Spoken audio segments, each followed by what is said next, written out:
everybody. I have terrible news. In 2 months' time, our nation's entire electrical grid will be down due to a cyber attack. You might be wondering how I know this.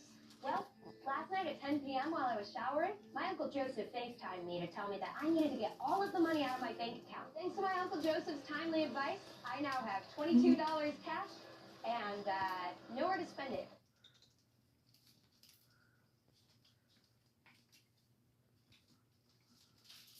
Video.